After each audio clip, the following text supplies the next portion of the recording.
राजू अपने माता पिता के साथ एक गांव में रहता था और वो बहुत गरीब थे। राजू के पिताजी रत्ती बेचने का काम करते थे और उससे उनके खाने का जुगाड़ भी बहुत मुश्किल से होता था। इस बात से घर वाले बहुत परेशान रहते थे।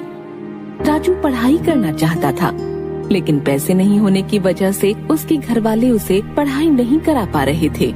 राजू की माँ इस बात से गुस्सा रहती थी और हमेशा भला बुरा कहती रहती थी। एक दिन राजू के पिता की बिल्कुल कमाई नहीं हुई, इस वजह से राजू के पिता को खाली हाथ घर वापस आना पड़ा। राजू की माँ कहाँ हो? क्या है, बुला तो ऐसे रहे हो जैसे मेरे लिए सोने चांदी लाए हो। लाओ पैसे दो, खाना बनाना है, घर में खाने के लिए कुछ भी नहीं है। आज 1 रुपए की भी कमाई नहीं हुई, मेरे पास 1 रुपया नहीं है। जाओ दुकानदार से उधार सामान ले लो, हम बाद में दे देंगे। हाँ, कह तो ऐसे रहे हो जैसे कि कल तुम खजाना ले आओगे। जाओ जाके खाने के लिए सामान लेकर आओ। ठीक है जाता हूँ, इतनी भड़कती क्यों हो? जा रहा हूँ। इतना कहकर राजू के पिताजी सामान लेने दुकान पर जाते हैं और दुकानदार से उधार सामान देने को कहते हैं, लेकिन दुकानदार सामान देने से मना कर देता है और कहता है, भाई साहब पहले आप पिछला हिसाब चुकाइए, फिर सामान लेना। भाई साहब दे दूंगा, आप आज सामान दे दीजिए, मैं कल आपके पूरे पैसे चुका दूंगा। पैसा कौड़ी होता नहीं है और आ जाते हैं सामान मांगने। ये लो और कल पैसे चुका देना। राजू के पिताजी दुकानदार की बात सोचते हुए सामान लेकर घर आ जाते हैं। अगले दिन जैसे ही राजू के पिता काम के लिए जा रहे होते हैं, रास्ते में उन्हें दुकानदार मिल जाता है। कहाँ जा रहे हो? याद है ना आज तुम्हें मेरे पैसे चुकाने हैं। अगर आज पैसे नहीं चुकाए तो देखना मैं तुम्हारा क्या करता हूँ। भाई साहब मैं आपके पैसे चुका दूंगा। इतना कहकर राजू के पिताजी काम के लिए निकल पड़ते हैं और बाजार जाकर रद्दी बेचने लगते हैं, लेकिन उनके पास कोई भी ग्राहक नहीं आता, जिस वजह से वो निराश हो जाते हैं और ग्राहक के आने का इंतजार करते हैं। ऐसे ही देखते देखते दोपहर हो जाती है और वो खाना खाने के लिए अपना खाना निकालते हैं। वैसे ही एक लड़की उनके पास आती है।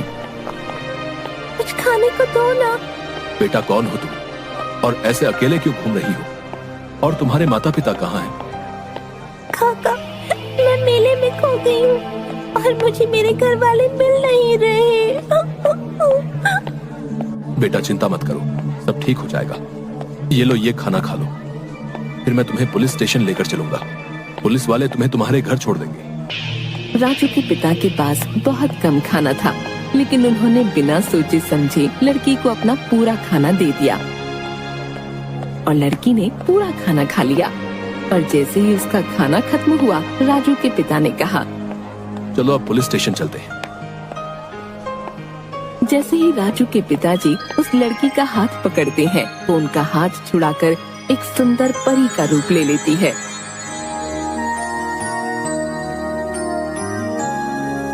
तुम एक बहुत ही ईमानदार और दयावान व्यक्ति हो। खुद भूखा रहकर तुमने मुझे खाना खिलाया और मेरी मदद करने की कोशिश की। इसे देखकर मैं बहुत खुश हुई, इसलिए मैं तुम्हें ये जादुई किताब दे रही हूँ। इसे कभी अपने से दूर मत करना। और इतना कहकर वो परी वहाँ से उड़ जाती है। उस परी के वहाँ से जाने के बाद जैसे ही राजू के पिताजी किताब खोलते हैं, वैसे ही किताब से एक आवाज आती है, मुझे तुम्हारे बारे में सब पता है। ये सुनकर राजू के पिताजी डर जाते हैं। किताब से दोबारा आवाज आती है, डरो मत, मैं एक जादुई किताब हूँ। मुझे तुम्हारी सारी परेशानी के बारे में पता है। क्या सच में तुम्हें मेरी परेशानी के बारे में पता है? क्या तुम सच में मेरी परेशानी दूर कर सकती हो? हाँ, जैसे ही तुम इस किताब का अगला पेज पलटोगे और बताओगे कि क्या परेशानी है, वैसे ही तुम्हें अपनी परेशानी का हल मिल जाएगा। ठीक है जादुई किताब। और राजू के पिताजी ने पेज पलटा और सबसे पहले उन्होंने बोला, ये जादुई किताब मैं दुकानदार के पैसे कैसे लौटाऊं? तुम अपने घर जाओ, वहाँ तुम्हें एक पुराना संदूक मिलेगा। इतना कहकर किताब अपने आप बंद हो गई। राजू के पिताजी किताब में लिखी बातों को सोचते हुए घर पहुँचते हैं और संदूक को खोजने लगते हैं, लेकिन उसे कहीं भी संदूक नहीं मिला।